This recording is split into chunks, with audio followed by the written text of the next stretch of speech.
হ্যাঁ, এক ভদ্রমহিলা নার্স আছেন। হ্যাঁ, তো তার রোগীদের ট্রিটমেন্ট করছেন। সকালে সবাইকে জিজ্ঞাসা করছেন যে কেমন রাত্রে কেমন ছিলেন। তো ওই পেশেন্টগুলোর মধ্যে একজন বোবা মানুষ ছিলেন। তো তাকে জিজ্ঞাসা করছে যে আজকে রাত্রে আপনি কতবার অসুস্থ হয়ে পড়েছিলেন, বা কেমন ছিলেন। তো তখন ভদ্রলোক, উনি তো বোবা, কথা বলতে পারবেন না, তো উনি লিখে দিলেন, হ্যাঁ, একটা কাগজে লিখে দিলেন, লিখলেন 1-1-2-9। হ্যাঁ, তো এর মধ্য দিয়ে তার কন্ডিশন বোঝাতে চাইলেন। তো কি বোঝালেন উনি? একজন বোবা মানুষ ও কেমন আছেন উনি বোঝাতে চাইলেন লিখে। তো লিখে কি বোঝালেন? কেমন, ভালো আছেন না খারাপ আছেন উনি? 1-1-2 তার নিশ্চয়ই মোটামুটি আছে। 1-1-2-9। 1-1-2-9 কেমন আছেন উনি? আমি ভালো নেই এরকমই হবে, যেহেতু 9 আছে মানে নেই হবে সবই। তাহলে এটা প্র্যাকটিস করুন। ঠিক আছে। হ্যাঁ, তবে আমি কয়েকটা জিনিস এটা লক্ষ্য করলাম, আপনারা যে কোশ্চেন আনসার দেওয়ার যে কৌশলটা, এটা ম্যাডাম খুব ভালো। কথা বলার যে টিচারদের সঙ্গে ধরনটা অসাধারণ, এগুলো আপনাকে আগে নিয়ে যাবে। এবং সব থেকে বড় ব্যাপার সেটা হচ্ছে আপনি মানুষ হিসাবে খুব ভালো, খুব ভালো মানুষ, যেগুলো আপনাকে অ্যাজ এ টিচার হিসাবে খুব মানাবে। এবং যারা সিলেক্টর আছে তারা তার জন্য আপনাকে কিন্তু প্রায়োরিটি দেবেন, শিওর দেবেন। আপনি প্র্যাকটিস করুন ম্যাডাম, খুব ভালো হবে। আগের দিনের তুলনায় আজকে আমি অনেক হ্যাপি, অনেক হ্যাপি। আগের দিনে মনে হচ্ছিল না আপনি ছুটছিলেন, এখান থেকে বেরিয়ে গেলেই বাঁচে। হ্যাঁ স্যার, ওটাই আমার মনে হচ্ছিল যে আপনি এই যে বলছেন।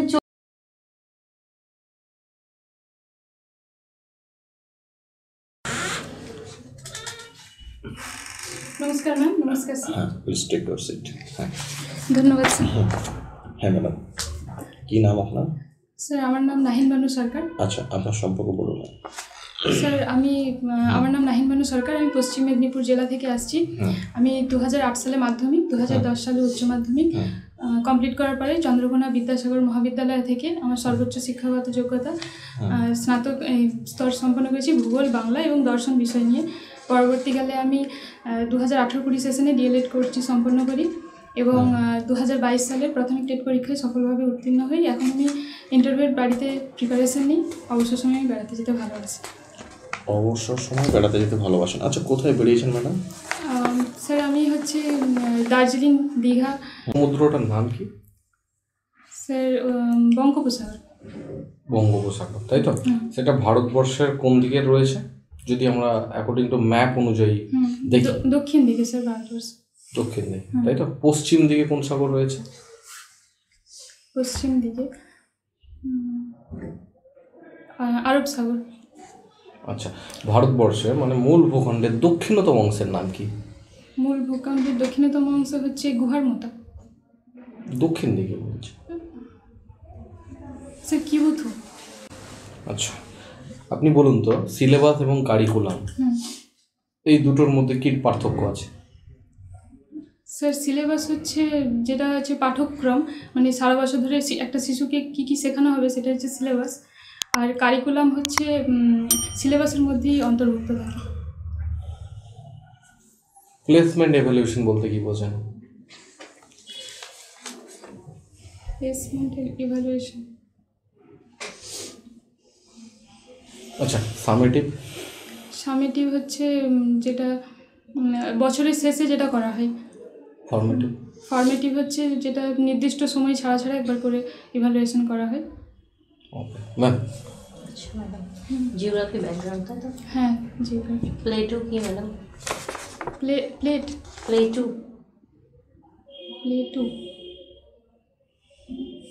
ম্যাম এই মুহূর্তে ঠিক মনে করছি। প্লেটু স্পেলিং বলতে পারবেন? হ্যাঁ, PLATU। তাই কি? আচ্ছা, কন্ট্যুর কি বলেন? কন্ট্যুর সমচাপ রেখা।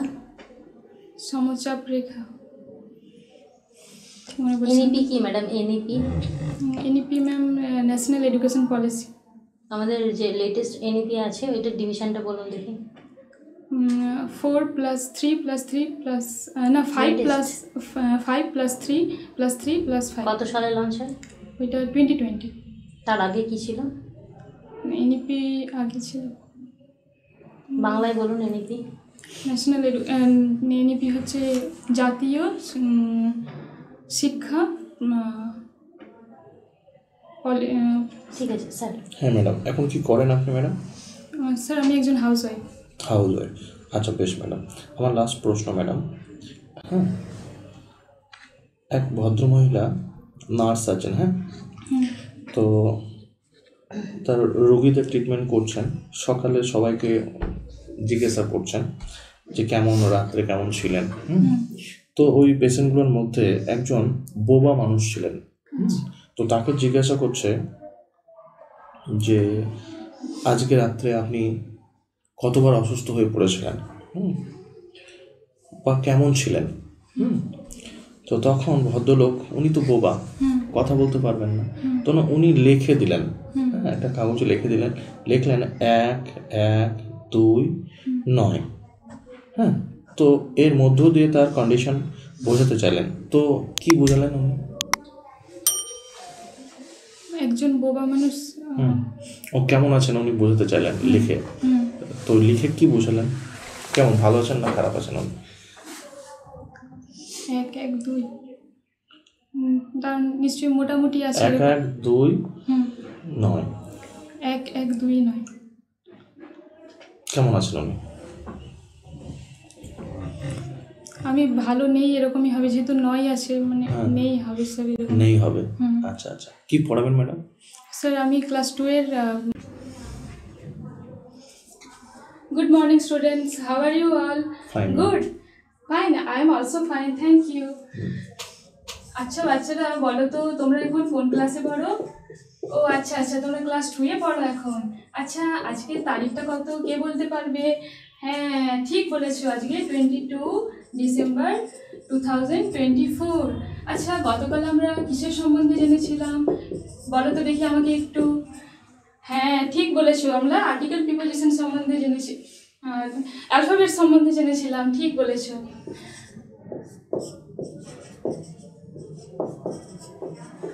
আচ্ছা তাহলে বলো তো এই অ্যালফাবেটকে আমরা বাংলাতে কি বলি? হ্যাঁ ঠিক বলেছো, অ্যালফাবেটকে আমরা বাংলাতে বলি বর্ণমালা, তাই তো?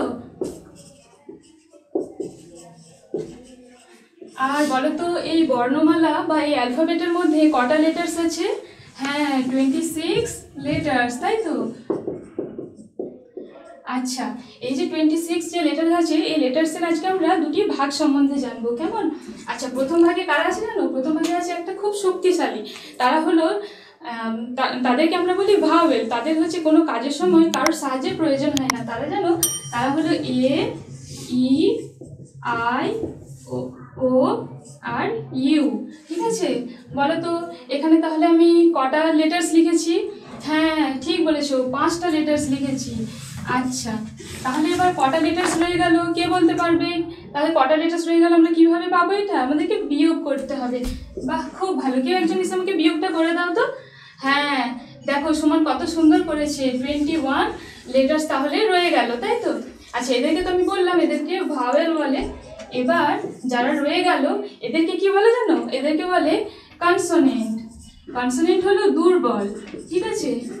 এটা নিজের কাজ নিজেরা করতে পারে না, এদেরকে যে কোনো কাজের জন্য ভাওয়েলের সাহায্য নিতে হয়। আচ্ছা এবার কনসোনেন্ট কোডগুলো কে বলতে পারবে? হ্যাঁ এই ভাওয়েল ছাড়া বাকি যারা আছে তারা হলো কনসোনেন্ট। তাহলে কনসোনেন্টগুলো কি আমরা একটু দেখে নিই। দেখো এরপরে কি আছে? হ্যাঁ বি আছে, তারপরে সি, ডি, এবার ই তো এখানে ভাওয়েল হয়ে গেছে, তাহলে কে রয়েছে? হ্যাঁ এফ, জি, এরকম করে এক্স, ওয়াই, জেড পর্যন্ত আছে, এগুলো ছাড়া।